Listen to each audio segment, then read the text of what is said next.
steady down. Ready, Billy. Yeah, get out of it, Dave. Line was good.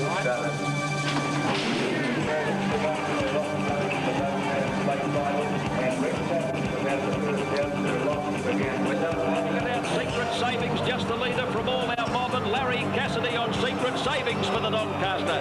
Spartacus wins the Mellow Colour. Marble Horse can't pick him up, and Yippee-Yo-Yo wins a great derby.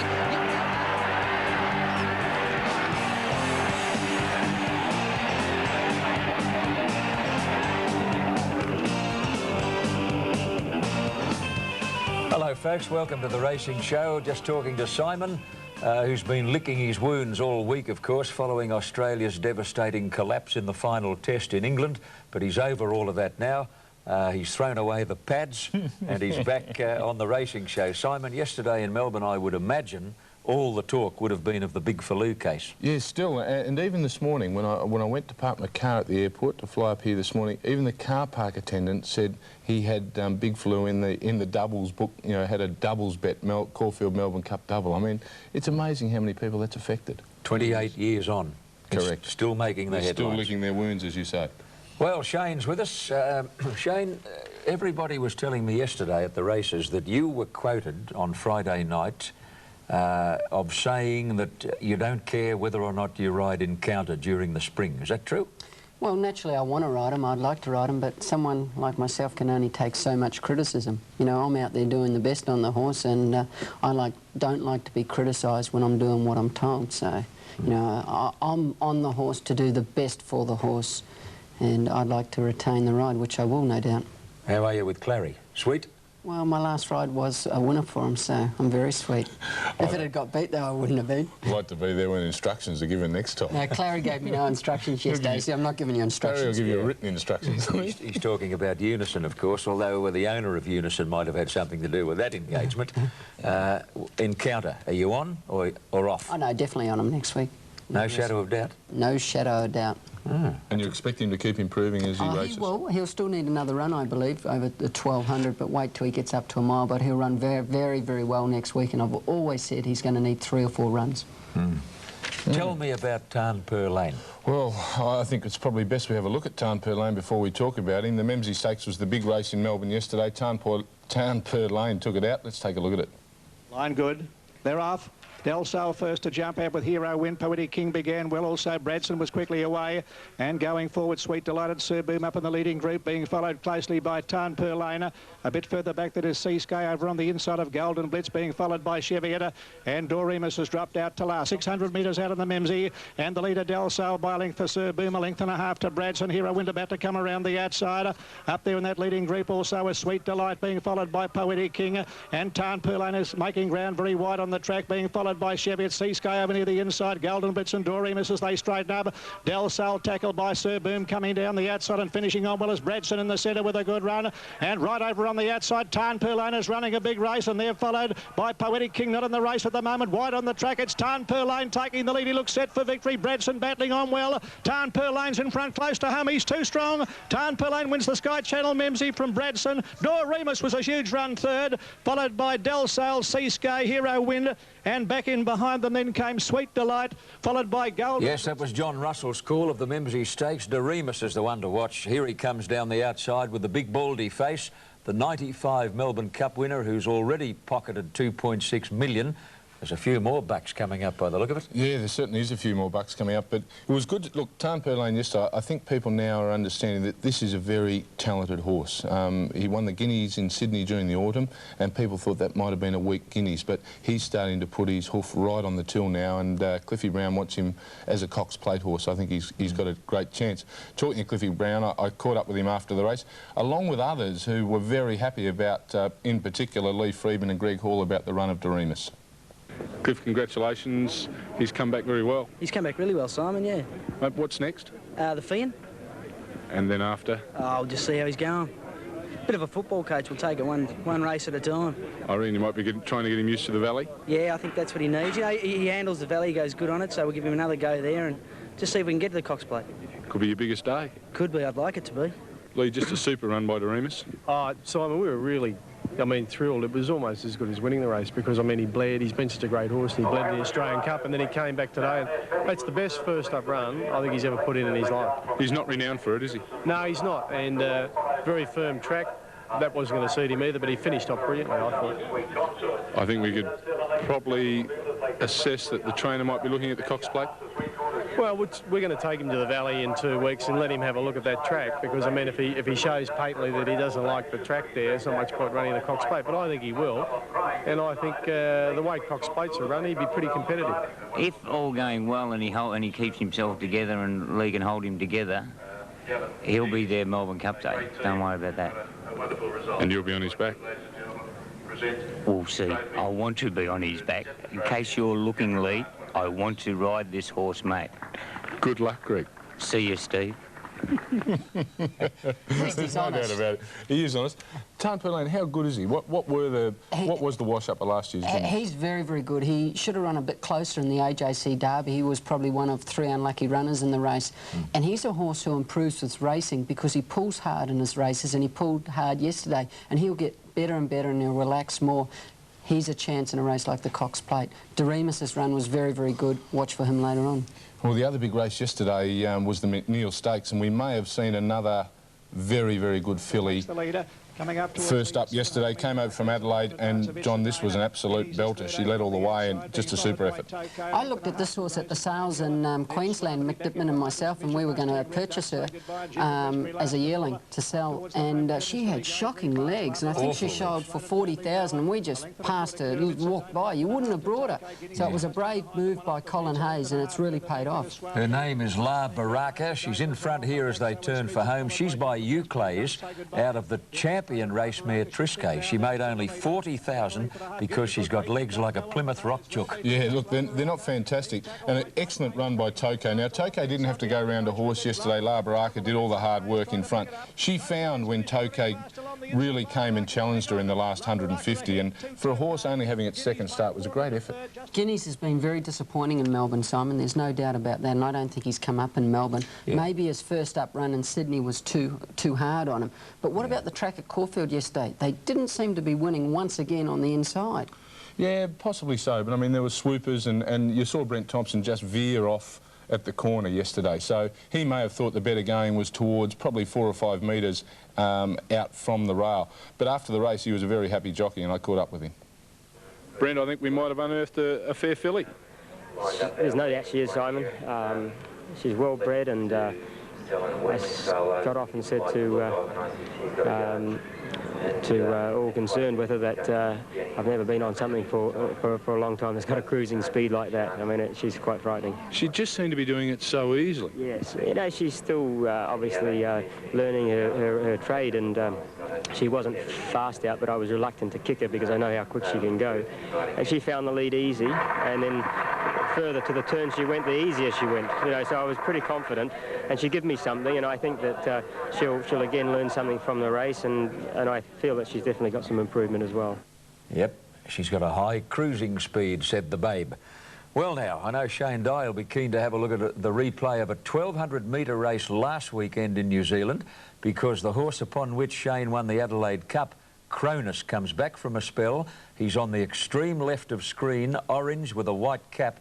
Watch him get home in the last bit.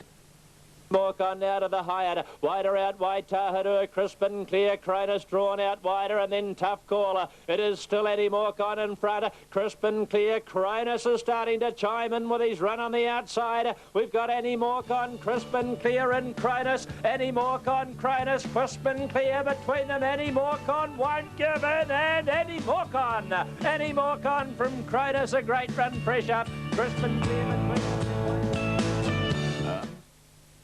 When it comes to the best sport and racing, there's only one radio station that delivers. Canberra's Good Sports 103.9 Triple S FM. Join the Good Sports each weekday morning from 6 and start your day with the right mix of sport, talk, music and fun. If you want that winning feeling, be part of the National Racing and Sporting Services 103.9 Triple S FM takes you racing across Australia from midday, where you won't miss a thing. The best sport and racing on Canberra's Good Sports 103.9 Triple S FM. Past the 800 metres mark, and Pollock is the leader in a very fast run, Peter Pan Stakes. Greenbacks is second, Lively Lad third, 2.5 to Irish Air, followed by On Air, and then Punt, and further back South Bend, Rock the Stars, followed by Tri-Cove. Tie the Knot is starting to come into the race now, and Mon Prince is last as they turn for home. Pollock is joined and headed by Greenbacks. Lively Lad has loomed up 3 deep, followed by Irish Air, who's tracking them into the straight, and there's a heap of room between the leaders for Irish Air if he's good enough, and then On Air, followed by South Bend, and Tie the Knot is starting to wind up for Darren Beedman and is coming down the outside in the red with the white cap. Lively Lad is just the leader from On Air. Tie the Knot on the extreme outside is charging late with South Bend. On Air, Lively Lad and Tie the Knot on the extreme outside as they hit the line. On Air, the only filly in the field, wins the Peter Pan. On Air from Tie the Knot and Lively Lad with South Bend close up. Irish Air didn't come on. He had every possible hope, followed by Punt, Tri-Cove. Well, where do you start? There are so many things to talk about in that race. The horse you rode, Shane, Lively Lad, isn't he green? He was in and out and all over the place. He is. I think he's a very good horse, and watch for him once he gets over 2,000 metres. I thought yesterday I took off on him a little bit soon, but his 2 previous races he'd been held up and got to the line late. So I tried to turn it into a staying test, and it probably brought my downfall. But, of course, Tie the Knot, what a run, fantastic run. Super run. The further they go, the better it's going to be, and also South Bend. You know, his was a run of a horse who needed it. Absolutely. Look at Tie the Knot, Nassapore out of a Whiskey Road mare, probably isn't even getting warm yet. Yeah. You know, 1,500 metres of the Peter Pan yesterday. We haven't mentioned the winner On Air, you know. It's a good job for a filly to win a race like that in a fast-run race. And she ran very well last week at Warwick Farm against a D-win. Her run in that race was very good on the fence. Yep. We didn't really need to elaborate too much about On Air because Anthony Cummings is about to do that as he speaks with Ken Callender. Anthony Cummings, a surprise to you On Air winning? Oh, not at all, Ken. After a run last week, I thought the 1,500 of today's race would be ideal. A few of the colts are probably a little underdone, stepping up from a sprint program into this. She was hard fit and certainly up to the class and did the job nicely. Clary Connors, a little disappointed with your 2 horses? Yes, I was, Ken.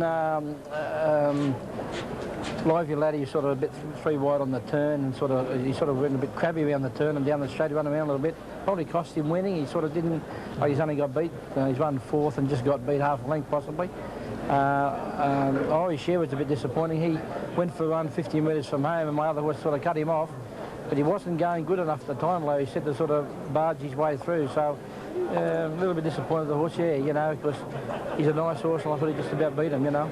Darren, the barrier never helped you with Tie the Knot? No. It's, they did get along in the race, but they sort of went like in pairs, and I had to drop him back to where I did to try and get a little bit of cover, otherwise I was going to be 3 deep, and then I had to sort of make a bit of a run at the 800, and he had to sort of make 2 runs in the race, and it was he really you know, come to the forefront today and did what everyone thought he'd do, and just run towards the end of his race, just towards the finish. But I think this preparation will just toughen him up nice, but I expect him to be a AJC Derby chance next year.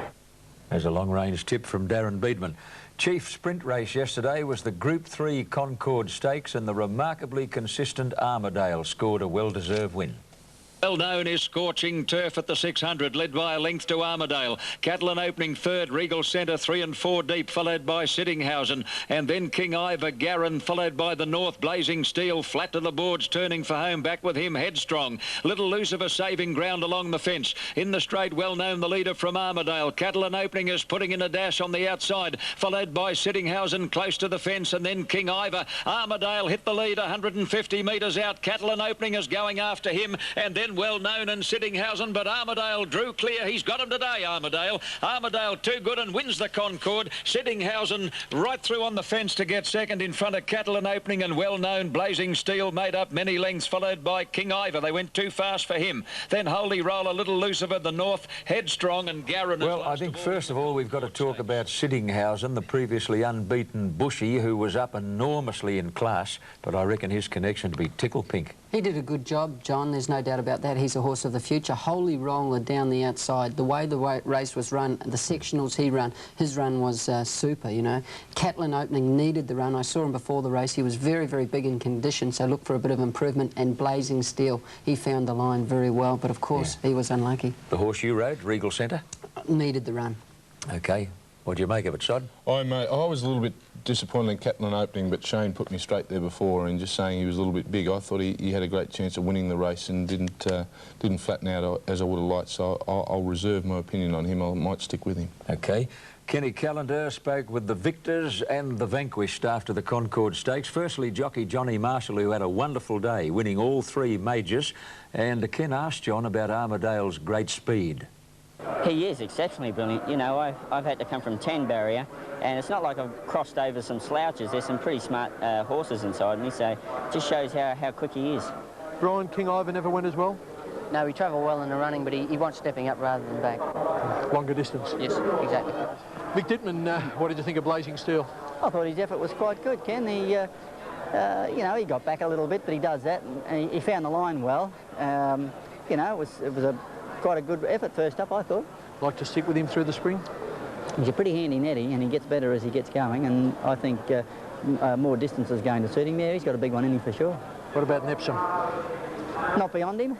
Matthew Carl, it's the first time Sittinghausen's been beaten, but you must have been happy with the run. Yeah, very pleased with him, Ken. It's his first time in that sort of class of horse, and I think he acquitted himself very well.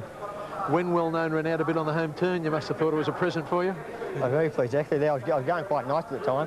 When the run came, he didn't quicken quite as I would have liked, but he kept whacking away. It was a good grinding sort of run. Nice first-up run for Catalan opening, Darren? Yes, mate, he ran very well. Just probably never went quite as hard as I thought they would, and it's pretty hard to, you know, give the winner 5.5 kilos and sort of run him down. The other run of 33, just tick over 33, so it's a pretty good effort. Good to see a new face on the racing show, Matthew Carl, a top bush jockey who's riding Sittinghausen. Well, you won a race on Unison, and 5 out of 9. She's been wonderfully consistent, hasn't she? She's a very, very good filly. Dane Reaper's on the outside in the black and green. Her run was good under the circumstances. She was big in condition, John, and will improve. But Unison is probably the fastest horse ever to race in Sydney over 400 metres. She's quicker than Juggler, quicker than Superimpose. It's amazing. Her sectionals, she can break 22 seconds. She's the only horse in Sydney in the last 10 years that has done it more than once. She's just too good in these races over 1100 when she can sit and sprint. But watch for an improvement in Dane Ripper, because she was very big yesterday. Shane, before we leave the Sydney scene, I've got to ask you about West Point, who had a cushy run in the last, and I thought you went from jogging to beaten in one stride on the turn. Yeah, there's no doubt he was, but I thought his run yesterday was better than what it was first up. He ran terrible first up, but yesterday it was a bit of an improvement, so let's see how he goes next up. OK, let's get to a break on the racing show. The straight, Ingenuity wide out as the leader from Ken Quest and Bold Amy. Wyvery running on, and then Master Raider. Ask the Waiter wide out is starting to wind up as they come to the 200. Ingenuity still in front, but she's flat. Wyvery and Ask the Waiter are going after her. Kicking again as Bold Amy. Ingenuity tackled by Wyvery and Ask the Waiter on the outside. Wyvery and Ask the Waiter have come away and they fight it out. Ask the Waiter going best, and he got there. Ask the Waiter from Wyvery. Now wide out. Magic is in a photo.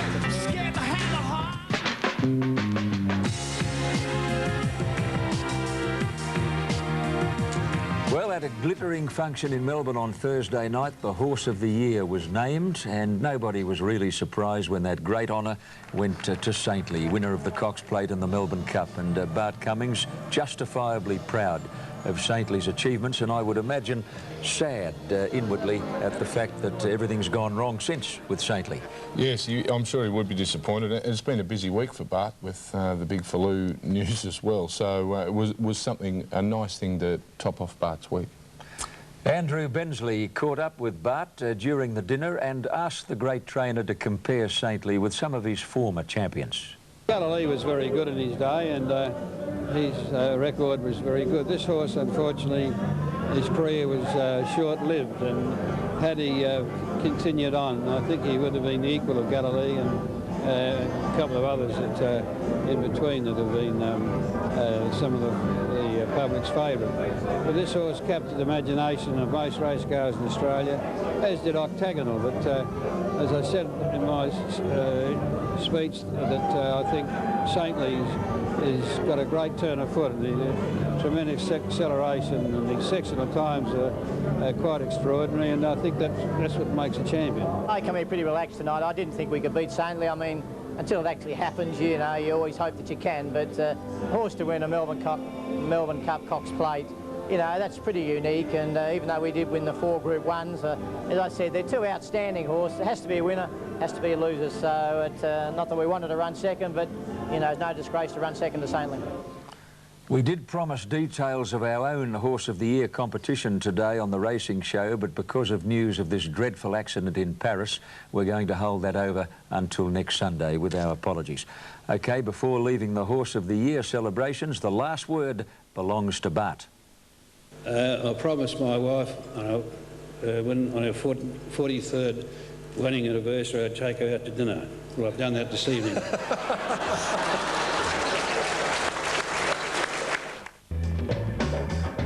OK, time to find some profit pointers. What have you got coming up? Now, for Sydney and Brisbane, viewers are going to get this, but others aren't. But Darahim, the horse we identified in Adelaide a fortnight ago, is running at Moonee Valley this afternoon at 1:09. So I'm sorry for Melbourne, Adelaide and etc. You'll have either saved or lost. You got any good ones coming up? Get to Randwick next Saturday, a fantastic day's racing. We've got Falante, all the good horses, Encounter, everything. Watch for Pretty Buttons and the Furious Stakes. The way On Air run yesterday, I'd say Pretty Buttons has to run well next week. Okie doke, and if ever Quick Flick's going to win a decent race in Sydney, it could be next Saturday's Tramway Handicap. We wish him well. Sydney and Brisbane viewers, watch for Sports Sunday today at 4. There's a terrific story on Irish racing. And to you folk in Adelaide, coming up after us, your very own Adelaide Racing Show, and we wish you well with your maiden voyage. OK, folks, that takes us away from another edition of the Racing Show. I hope you're back plenty of winners this week. Good luck. This has been a presentation of Nine's Wide World of Sports, your Commonwealth Games network.